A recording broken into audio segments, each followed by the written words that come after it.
Radio Lime News Update. നമസ്കാരം, lime ന്യൂസിലേക്ക് സ്വാഗതം. വാർത്തകൾ വായിക്കുന്നത് നീലിമ. ലണ്ടൻ സൗത്ത് ഭാഗത്തെ എലിഫന്റ് ആൻഡ് കാസൽ പ്രദേശത്തെ സെയിൻസ്ബറി സൂപ്പർ മാർക്കറ്റിൽ നിന്ന് ഒരു യുവാവിനെ ജീവനക്കാർ പുറത്താക്കി.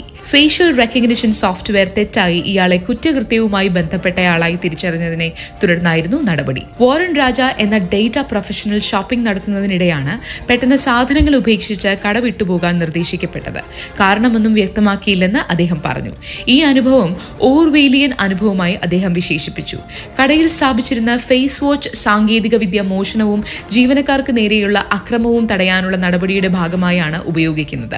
ലണ്ടനിലെ 6 സെയിൽസ്ബറി സ്റ്റോറുകളിലാണ് ഇത് അടുത്തിടെ നടപ്പിലാക്കിയത്. എന്നാൽ സംഭവത്തിന് ശേഷം നടത്തിയ പരിശോധനയിൽ രാജയുമായി ബന്ധപ്പെട്ട ഏതെങ്കിലും അലർട്ടുകളോ റെക്കോർഡുകളോ ഇല്ലെന്ന് ഫേസ് വാച്ച് സ്ഥിരീകരിച്ചു.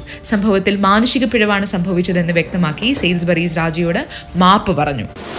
US ലൈംഗിക കുറ്റവാളിയായ ജെഫ്രി എപ്സ്റ്റീന്റെ ഇരകളോട് ബ്രിട്ടീഷ് പ്രധാനമന്ത്രി സർ കെയർ സ്റ്റാമർ ഔദ്യോഗികമായി മാപ്പ് പറഞ്ഞു. ലോർഡ് മാൻഡൽസന്റെ കള്ളങ്ങളെ വിശ്വസിച്ച് അദ്ദേഹത്തെ US-ലെ ബ്രിട്ടന്റെ അംബാസഡറായി നിയമിച്ചതാണ് പിഴവായി പോയതെന്ന് അദ്ദേഹം സമ്മതിച്ചു. പ്രാദേശിക സമൂഹങ്ങളുടെ വികസന ഫണ്ടിങ്ങിനെ കുറിച്ചുള്ള ഒരു നിശ്ചിത പ്രസംഗം ആരംഭിക്കുന്നതിനിടെയാണ് വിഷയത്തെക്കുറിച്ചുള്ള പൊതുജന രോഷത്തെ നേരിട്ട് അഭിസംബോധന ചെയ്തത്. മാൻഡൽസണും എപ്സ്റ്റീനും തമ്മിലുള്ള ബന്ധം പൊതുജനങ്ങൾക്ക് മുമ്പേ അറിയാമായിരുന്നുവെന്ന് അംഗീകരിച്ചെങ്കിലും ആ ബന്ധത്തിന്റെ ആഴവും ഇരുട്ടും നമ്മിൽ ആരും അറിഞ്ഞിരുന്നില്ല എന്നായിരുന്നു പ്രധാനമന്ത്രിയുടെ പ്രതികരണം. അതേസമയം കൺസർവേറ്റീവ് നേതാവ് കെമി ബാരനോക്ക് പ്രധാനമന്ത്രിയുടെ നിലപാട് അംഗീകരിക്കാൻ കഴിയാത്തത് ആണെന്ന് വിമർശിച്ചു. ലിബറൽ ഡെമോക്രാറ്റുകൾ ലേബർ എംപിമാർ അദ്ദേഹത്തെ പിന്തുണയ്ക്കുന്നുണ്ടോ എന്ന് പരിശോധിക്കാൻ വിശ്വാസ വോട്ടെടുപ്പ് ആവശ്യപ്പെട്ടു.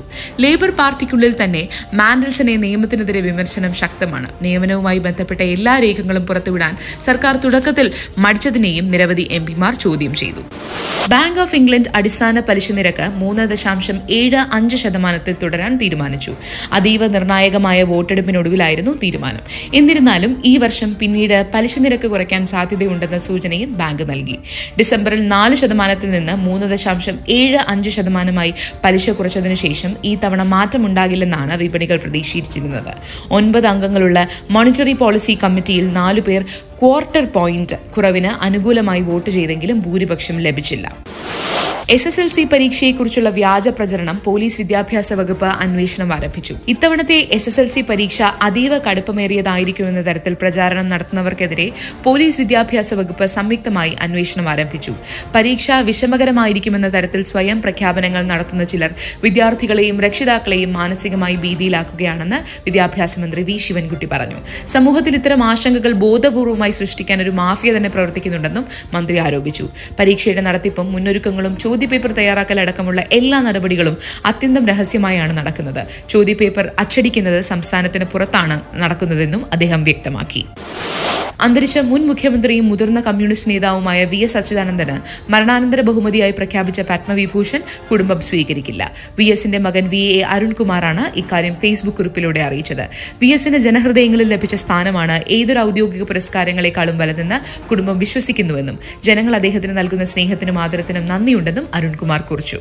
എന്നാൽ ഔദ്യോഗിക പുരസ്കാരങ്ങൾ സ്വീകരിക്കുന്നതുമായി ബന്ധപ്പെട്ട് VS പ്രതിനിധാനം ചെയ്ത രാഷ്ട്രീയ പ്രസ്ഥാനത്തിന് വ്യക്തമായ നിലപാടുകൾ ഉണ്ടായിരുന്നുവെന്നും ഒരു കമ്മ്യൂണിസ്റ്റ് എന്ന നിലയിൽ അദ്ദേഹം ആ മൂല്യങ്ങൾ ജീവിതത്തിലുടനീളം മുറുകെ പിടിച്ചിരുന്നുവെന്നും കുറിപ്പിൽ ചൂണ്ടിക്കാട്ടുന്നു.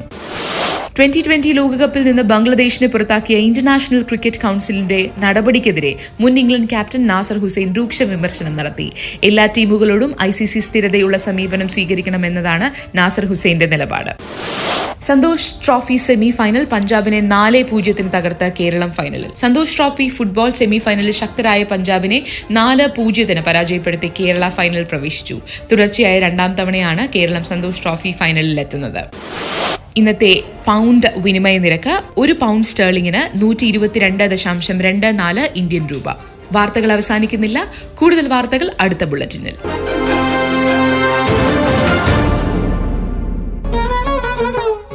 കൂടുതൽ വാർത്തകൾക്കും വിശേഷങ്ങൾക്കുമായി റേഡിയോ ലൈം ആപ്പ് ഡൗൺലോഡ് ചെയ്യൂ. പ്ലേ സ്റ്റോറിൽ നിന്നും ആപ്പ് സ്റ്റോറിൽ നിന്നും.